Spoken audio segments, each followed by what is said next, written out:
Hello my dear friend and my dear student, मेरे इस YouTube channel में आप सभी लोगों का स्वागत है। मैं आप लोगों को इस समय बीए थर्ड ईयर 6 सेमेस्टर से प्रथम प्रश्न पत्र भारतीय राजनीतिक विचारक से यूनिट फर्स्ट के अंतर्गत मनु पढ़ा रहा हूँ। पिछले वीडियो में मैंने आपको मनु के दंड व्यवस्था के बारे में बताया था। इस वीडियो में मनु के कानून या विधि एवं न्याय व्यवस्था के बारे में बताने जा रहा हूं। तो आइए चलते हैं मनु के विधि और न्याय व्यवस्था संबंधी विचार की तरफ। जैसा कि विधि निर्माण के लिए विधि निर्माण के लिए एक विधायिका आवश्यक होती है। विधायिका, विधि का निर्माण कहाँ होता है? विधायिका में होता है या संसद में होता है। वर्तमान समय में कहाँ होता है? संसद में होता है। संसद के द्वारा ही विधि का निर्माण किया जाता है। तो मनुस्मृति में हमें विधायिका तो नहीं मिलती है या संसद का उल्लेख नहीं मिलता है, लेकिन विधायिका का ही एक रूप मिलता है जिसको हम परिषद कहते हैं। परिषद कहते हैं। परिषद, मनु ने एक परिषद का विचार दिया है। परिषद का विचार दिया है और यह जो परिषद होगी यही विधायिका होगी और इसी परिषद के द्वारा कानून बनाया जाता है। जिस तरह से हम देखते हैं जो संसद के सदस्य होते हैं वह निर्वाचित होते हैं, जनता के द्वारा प्रत्यक्ष रूप से या अप्रत्यक्ष रूप से निर्वाचित होते हैं। और लेकिन ये जो परिषद होती है, जो परिषद मनुस्मृति में जो परिषद का उल्लेख दिया गया है, जो परिषद होती है इसमें राजा के द्वारा नामित लोग होते हैं। राजा के द्वारा नामित लोग होते हैं और राजा राज्य संचालन के लिए, राज्य के लिए विधि बनाने के लिए विभिन्न बौद्धिक व्यक्तियों की नियुक्ति करेगा। बौद्धिक व्यक्ति परिषद में कौन होगा? बौद्धिक व्यक्ति होगा। बौद्धिक व्यक्ति की नियुक्ति करेगा और इसी बौद्धिक व्यक्तियों के द्वारा कानून और विधि का निर्माण किया जाएगा। नियम बनाए जाएंगे, कानून बनाए जाएंगे और फिर राजा के द्वारा उसका क्रियान्वयन होगा। राजा के द्वारा उसका क्रियान्वयन होगा। मनु ने कहा है कि इस परिषद में 10 सदस्य होंगे। 10 सदस्य होंगे। परिषद की सदस्य संख्या कितनी है? 10 है। जैसा कि आज हम देखते हैं कि विभिन्न देशों में जो संसद होती है, विभिन्न देशों में जो संसद है उस संसद में सैकड़ों या हजारों की संख्या में सदस्य समाहित होते हैं। लेकिन मनु ने उस समय परिषद में केवल 10 की संख्या ही पर्याप्त बताई है। उसने कहा है कि परिषद में केवल 10 सदस्य होंगे, जिसमें जो 3 होंगे वह वेद के ज्ञाता होंगे। वेद के ज्ञाता होंगे, वेदज्ञ होंगे। और एक जो होगा वह निर्वक्ता होगा। और एक जो होगा वह मीमांसाकार होगा। उसमें एक मीमांसाकार होगा। एक जो होगा मीमांसाकार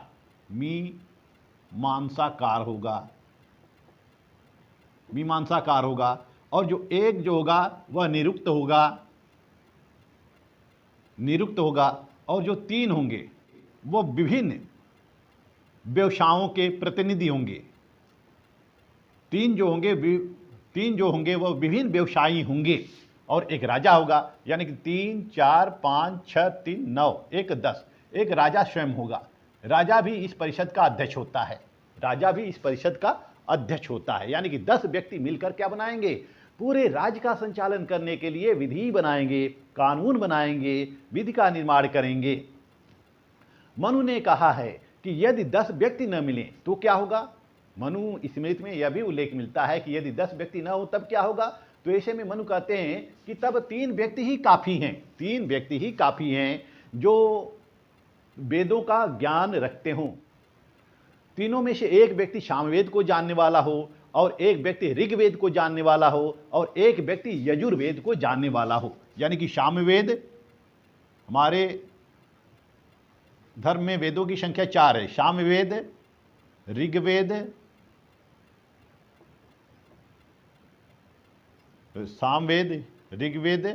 यजुर्वेद और अथर्ववेद, ये 4 वेद हैं। तो 3 जो होंगे वह तीनों वेदों के ज्ञाता होंगे। एक सामवेद का ज्ञाता होगा, एक ऋग्वेद का ज्ञाता होगा, एक यजुर्वेद का ज्ञाता होगा। और मनु ने कानून के 4 स्रोत बताए हैं। यानी कानून का निर्माण कैसे होगा, कानून के सोर्स क्या होंगे, सोर्स ऑफ लॉ क्या होगा। तो सोर्स ऑफ लॉ के बारे में भी मनु कहते हैं कि यह 4 प्रकार के सोर्स होंगे जिनसे कानून बनाए जाएंगे। पहला सोर्स होगा वेदोक्त धर्म। पहला सोर्स होगा वेदोक्त धर्म, और दूसरा सोर्स होगा स्मार्त धर्म, और तीसरा सोर्स होगा ऋषि परंपरा,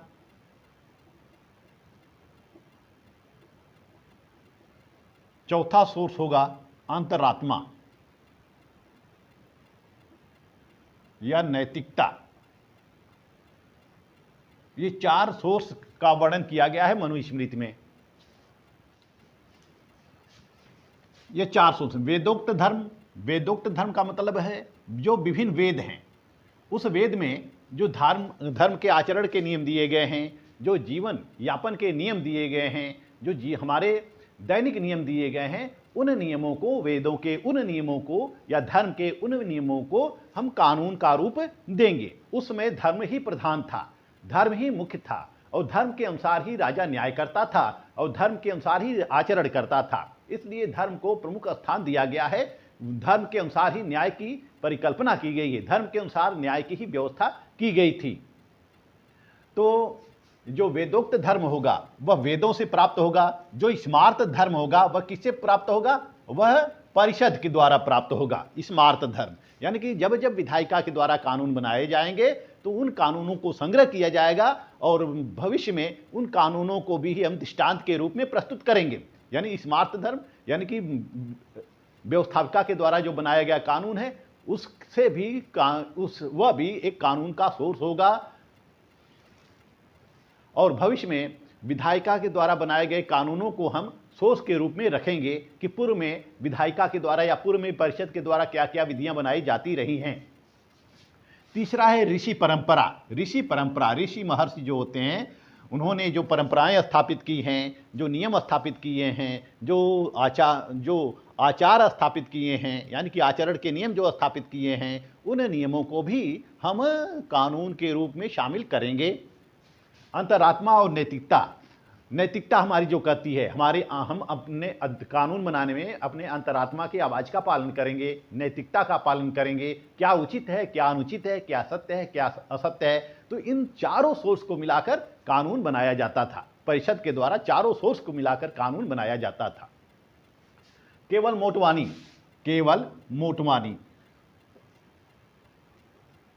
जो एक आधुनिक विचारक हैं और समीक्षक भी हैं, केवल मोटवानी ने इस जो 4 सोर्स हैं, यह जो 4 सोर्स हैं, केवल मोटवानी ने इन चारों सोर्स को आधुनिक रूप प्रदान किया है। उन्होंने वेदोक्त धर्म को क्या कहा है, संवैधानिक कानून कहा है। संवैधानिक कानून कहा है, वेदोक्त धर्म को संवैधानिक कानून कहा है। और उन्होंने स्मार्त धर्म को विधायिका द्वारा निर्मित कानून कहा है, विधायिका द्वारा निर्मित कहा है स्मार्त धर्म को। और ऋषि परंपरा को सदाचार के नियम कहा है, ऋषि परंपरा को सदाचार के नियम कहा है। और अंतरात्मा या नैतिकता को नैतिकता के नियम कहा है, नैतिकता के नियम कहा है। तो केवल मोटवानी मनुस्मृति में दिए गए इन चारों सोर्स को आधुनिक रूप देते हुए यह विभिन्न नाम देते हैं। एक संवैधानिक कानून, दूसरा विधायिका के द्वारा निर्मित कानून, तीसरा सदाचार के नियम, चौथा नैतिकता के नियम। तो इस तरह से मनुस्मृति में परिषद का उल्लेख किया गया है। परिषद में 10 सदस्य होंगे और 10 सदस्य जो बौद्धिक होंगे, राजा इसका अध्यक्ष होगा और राजा के अध्यक्षता में कानून बनाया जाएगा। उन कानूनों का क्रियान्वयन भी राजा के द्वारा किया जाएगा। और ये जो कानून बनाया जाएगा इनके सोर्स विभिन्न होंगे, वेदोक्त धर्म होगा, स्मार्त धर्म होगा, ऋषि परंपरा होगी, अंतरात्मा की आवाज़ होगी। इनको मिलाकर, इनको संयुक्त रूप से समन्वित करके ही कानून का रूप दिया जाएगा या कानून बनाया जाएगा। आइए अब देखते हैं न्याय संबंधी विचार। न्याय संबंधी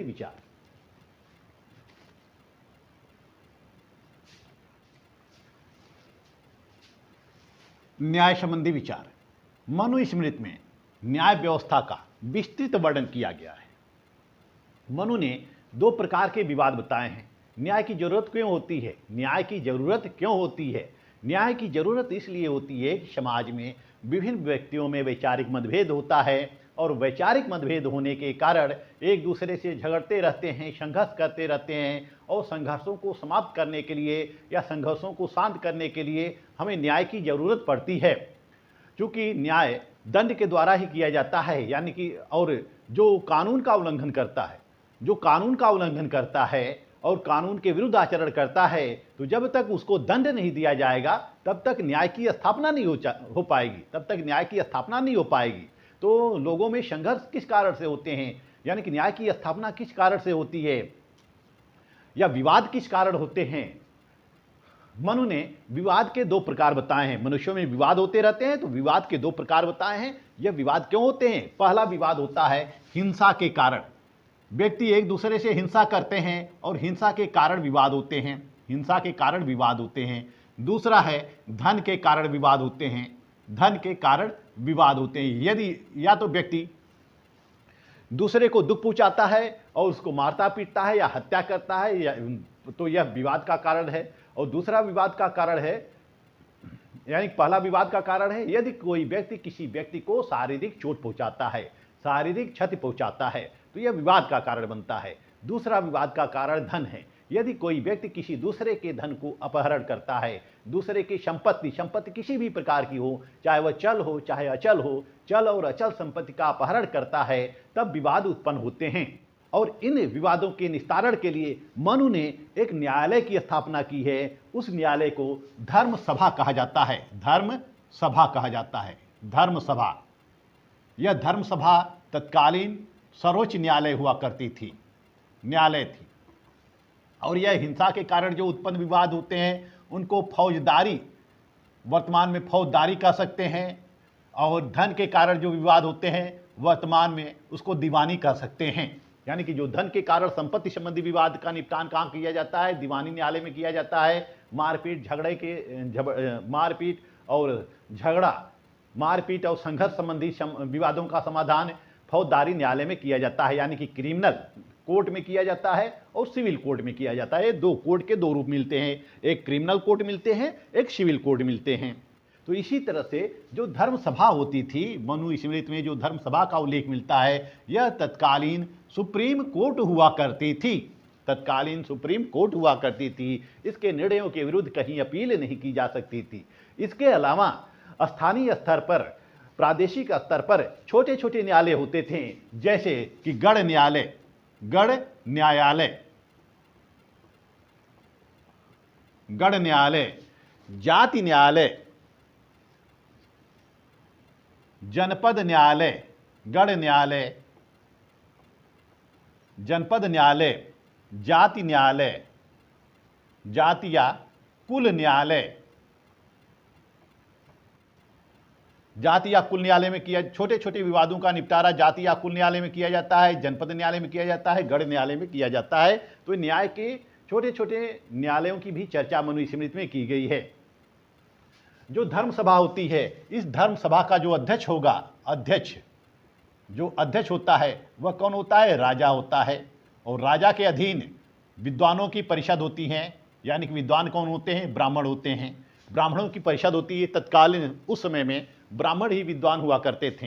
तो विद्वान ब्राह्मणों की एक परिषद होती है। इन विद्वान ब्राह्मणों की सहायता से राजा कुर्सी पर बैठकर, न्याय की कुर्सी पर बैठकर वह विवादों की सुनवाई करता था।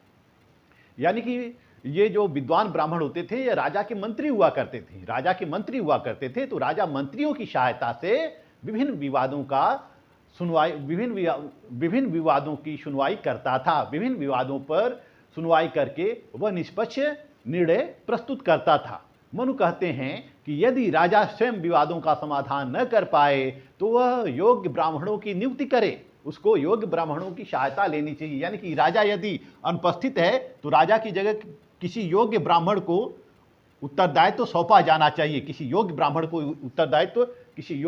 को उत्तरदायित्व सौंपा जाना चाहिए। तो राजा को अपने सारे कार्य विद्वान ब्राह्मणों के परामर्श के अनुसार ही करना चाहिए। मनु का कथन है कि जब राजा न्यायाधीशों की नियुक्ति करे तो राजा को यह ध्यान रखना चाहिए कि सदैव विद्वान ब्राह्मण ही हों, सदैव विद्वान ब्राह्मण ही हों, वेदों की जानकार हों, सभी वेदों की जानकार हों, धर्म की जानकार हों, तो न्यायाधीश के पद पर वेदज्ञ सर्वज्ञ ब्राह्मणों की नियुक्ति की जानी चाहिए।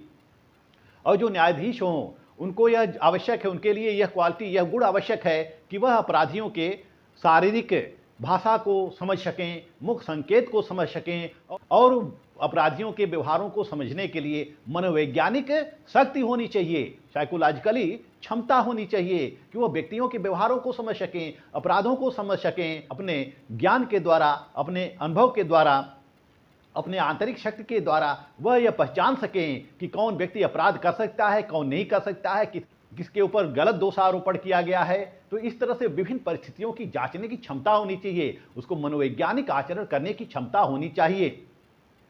और जो न्याय किया जाना चाहिए वो विभिन्न प्रमाणों के अनुरूप किया जाना चाहिए। इस तरह से न्याय नहीं किया जाना चाहिए, उसके लिए साक्ष्य होने चाहिए, विभिन्न प्रमाण होने चाहिए, उन प्रमाणों के आधार पर न्याय किया जाना चाहिए। कोई गलत आरोप लगा देता है तो गलत आरोप लगाने वाले सिर्फ गलत आरोप लगाने से ही हम न्याय नहीं कर सकते हैं, बल्कि प्रमाण भी होना चाहिए कि वह व्यक्ति गलत किया है या नहीं किया है। यदि किया है तो उसको दंडित किया जाना चाहिए। मनु ने प्रमाणों को भी दो भागों में बांटा है। प्रमाण क्या कौन कौन से होते हैं, किस आधार पर न्याय किया जा सकता है? पहला है मानुष प्रमाण और दूसरा है दिव्य प्रमाण। मानुष प्रमाण कौन कौन से हैं? मानुष प्रमाण पहला है लिखित प्रमाण और दूसरा है भोग प्रमाण और तीसरा है साक्षी प्रमाण। और इसी तरह से दिव्य प्रमाण भी तीन हैं। पहला है शपथ लेना, दूसरा है अग्नि दिव्य प्रमाण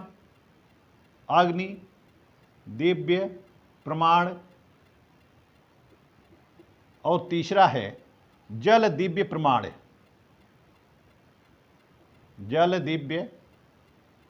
प्रमाण। तो मनु ने दो प्रकार के प्रमाण बताए हैं, एक मानुष प्रमाण, दूसरा दिव्य प्रमाण। मानुष प्रमाण के अंतर्गत क्या है? लिखित प्रमाण। यह लिखित प्रमाण क्या है? जैसे कोई समझौता किया गया हो, लेन देन किया गया हो, उसके लिखित साक्ष्य उपलब्ध हों।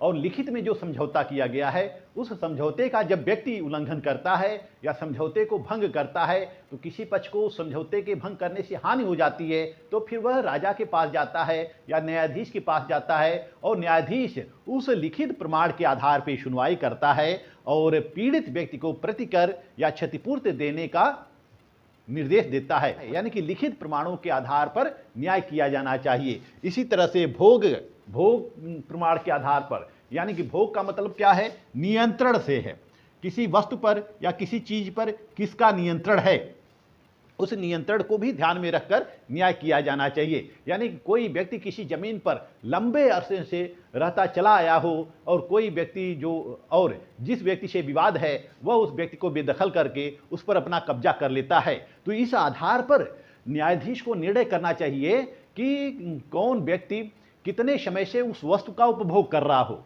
कौन सी वस्तु कितने समय से उस व्यक्ति के पास है। यदि अधिक दिनों से किसी एक व्यक्ति के पास है तो फैसला उसके पक्ष में होना चाहिए। यदि कोई व्यक्ति जबरदस्ती उसकी संपत्ति को छीन लेता है तब उसके विरुद्ध सुनवाई करना चाहिए, उसको दंडित किया जाना चाहिए। जैसे कि दो हैं, ए और बी, दो व्यक्ति हैं और यह एक भूमि है। ए इस पर 20 साल से रहता आया हो, बी थोड़ा शक्तिशाली हो गया है और बी इसको बेदखल, इस संपत्ति से इसको बेदखल कर देता है और बी इस पर कब्जा कर लेता है। फिर ए कहाँ जाता है? राजा के पास जाता है। ए राजा के पास चला जाता है और राजा इस भोग के आधार पर सुनवाई करता है और वह जांच करता है, लोगों से पूछताछ करता है और गुप्तचर से पूछताछ करता है, विभिन्न जांच बैठाता है और जांचों के अनुरूप, परीक्षण के अनुरूप, निरीक्षण के अनुरूप वह यह पाता है कि इस भूमि पर ए का नियंत्रण है, तो फैसला किसके पक्ष में होना चाहिए? ए के पक्ष में होना चाहिए। यह क्या है? यह भोग के आधार पर है या नियंत्रण के आधार पर है कि कौन व्यक्ति किस संपत्ति को या किसी वस्तु को कितने समय से उपभोग करता रहा हो। तीसरा है साक्षी के आधार पर। साक्षी का मतलब होता है साक्ष्य। साक्ष्य जिस तरह से वर्तमान में साक्ष्य प्रस्तुत किए जाते हैं, अपराध के विरुद्ध साक्ष्य प्रस्तुत किए जाते हैं, तत्कालीन समाज में भी, उस समय मनु के समय में भी अपराध जब होता था तो न्यायालयों में साक्ष्य प्रस्तुत किए जाते थे। कौन व्यक्ति अपराध किया है इसकी गवाही के लिए व्यक्ति प्रस्तुत किए जाते थे, यानी कि साक्ष्यों के आधार पर भी सुनवाई होनी चाहिए, साक्ष्यों के आधार पर ही सुनवाई होनी चाहिए। तो ये जो तीन हैं, लिखित प्रमाण, भोग प्रमाण, साक्षी प्रमाण, यह मानुष प्रमाण के अंतर्गत आते हैं। जबकि दिव्य प्रमाण के अंतर्गत है शपथ लेना, अग्नि दिव्य प्रमाण, जल दिव्य प्रमाण, यानी कि दिव्य प्रमाण के अंतर्गत जो अपराधी व्यक्ति होता है उसको शपथ लिया जाता है, उसको कसम दिलाया जाता है। जैसे हम देख सकते हैं कि वर्तमान समय में भी लोग कसमें खाते हैं। किसी प्रकार का विवाद होते हैं तो लोग कहते हैं कि चलिए मैं गंगा जल उठा लेता हूं, चलिए मैं मंदिर में जाकर शपथ लेता हूं। तो यह दिव्य प्रमाण है, यह दिव्य प्रमाण की श्रेणी में आता है। यानी कि यदि वह कसम खा लेता है, मंदिर में जाकर कसम खा लेता है, गंगा जल लेकर कसम खा लेता है, या गीता को उठाकर, कुरान को उठाकर, या किसी धार्मिक ग्रंथ को, पवित्र धार्मिक ग्रंथ को उठाकर वह कसम खा लेता है, तो ऐसा माना जाता है कि वह व्यक्ति अपराध नहीं किया है। तो यह क्या है? दिव्य प्रमाण है। तीसरा है अग्नि दिव्य प्रमाण। अग्नि दिव्य प्रमाण यानी कि जो अपराधी व्यक्ति है उसको निर्दोष साबित करने के लिए न्यायालय के द्वारा उसको आग में चलवाया जाता था। आग में चलवाया जाता था। यदि आग में चलकर वह सुरक्षित आ जाता है तो ऐसा मान लिया जाता है वह व्यक्ति अपराध नहीं किया है। इसी तरह से जल दिव्य प्रमाण है, उसको जल में निर्धारित अवधि में तक डुबाया जाता था। अगर उसको कुछ नहीं होता था तो यह मान लिया जाता था कि वह व्यक्ति निर्दोष है, वह व्यक्ति निर्दोष है। तो इस तरह से दिव्य प्रमाणों के अंतर्गत भी विभिन्न श्रेणियां निर्धारित की गई थी, विभिन्न कार्य निर्धारित किए गए थे, और इनके द्वारा अपराधियों की परीक्षा ली जाती थी। यदि अपराधी परीक्षा में सफल हो जाता था तो उसको निर्दोष घोषित कर दिया जाता था। तो मनुस्मृति के अंतर्गत मानुष प्रमाण और दिव्य प्रमाणों का भी उल्लेख किया गया है। मनु ने लिखित प्रमाण को सर्वाधिक महत्व दिया है। मनु कहते हैं कि झूठ बोलने वाले, कोढ़ी, सेवक, शत्रु और सन्यासी पर विश्वास नहीं करना चाहिए। इनको गवाही के लिए प्रस्तुत नहीं किया जाना चाहिए। जो कोढ़ी हों, जो सेवक हों, और जो शत्रु हों, जो सन्यासी हों, क्योंकि ये धन के लिए कुछ भी कर सकते हैं, धन के लिए कुछ भी कर सकते हैं, धन के लिए किसी की तरफ भी जा सकते हैं। तो इन पर विश्वास नहीं किया जाना चाहिए। और जो मिथ्या साक्ष्य देने वाले लोग हैं, जो झूठी गवाही करने वाले लोग हैं, उन पर कड़ा एक्शन लिया जाना चाहिए, उनके ऊपर कड़ी कार्रवाई करनी चाहिए, कठोर दंड देना चाहिए। मनु कहते हैं कि स्त्रियों के मामले में यदि स्त्री अपराधी है तो उसके लिए स्त्री ही साक्ष्य के रूप में प्रस्तुत किया जाना चाहिए, यानी कि गवाही के रूप में स्त्री को ही स्वीकार किया जाना चाहिए। और मनु कहते हैं, और मनुस्मृति में यह कहा गया है कि साक्ष्यों के लिए सर्वाधिक उपयुक्त कौन होता है? ब्राह्मण होते हैं, क्योंकि यह सर्वज्ञ होते हैं, यह वेदज्ञ होते हैं, यह सब कुछ जानने वाले होते हैं, यह काफ़ी पवित्र होते हैं, और यह कभी भी अन्याय नहीं कर सकते हैं, और हमेशा धर्म के मार्ग पर चलने वाले होते हैं, यह झूठ नहीं बोलने वाले होते हैं, हमेशा सदाचार का पालन करने वाले होते हैं। तो ऐसे में ब्राह्मणों को साक्ष्य के रूप में प्रस्तुत किया जाना चाहिए। तो इस तरह से मनु के न्यायिक चिंतन में न्यायिक पुनरावलोकन का भी दर्शन होता है, क्योंकि मनु कहते हैं कि यदि राजा के द्वारा सजा सुना दी गई हो और राजा को यह पता चलता है कि साक्ष्य झूठे थे, साक्ष्य गलत थे और सजा गलत किया गया है, फैसला गलत किया गया है, तो ऐसी स्थिति में राजा को अपने न्याय का पुनरावलोकन भी किया जाना चाहिए। फिर उस दंड को बदल देना चाहिए, यानी कि विवाद का पुनः अवलोकन करके फिर निर्णय प्रस्तुत करना चाहिए, न्याय प्रस्तुत करना चाहिए। तो इस तरह से मनुस्मृति में न्यायिक पुनरावलोकन का भी वर्णन मिलता है। इस वीडियो में मैंने आप लोगों को मनु की न्याय व्यवस्था के बारे में बताया। नेक्स्ट वीडियो में मैं आपको नेक्स्ट वीडियो में मैं आपको मनु के परराष्ट्र संबंधी सिद्धांत के बारे में बताऊंगा। मेरा वीडियो आप लोग देखते रहिए। कहीं कोई क्वेश्चन आपके मन में उत्पन्न होता है तो आप उस क्वेश्चन को हमें कमेंट कर सकते हैं। मेरा वीडियो आपको अच्छा लगे तो मेरे चैनल को लाइक, सब्सक्राइब और शेयर करते रहिए। मिलते हैं नेक्स्ट वीडियो में, तब तक के लिए धन्यवाद।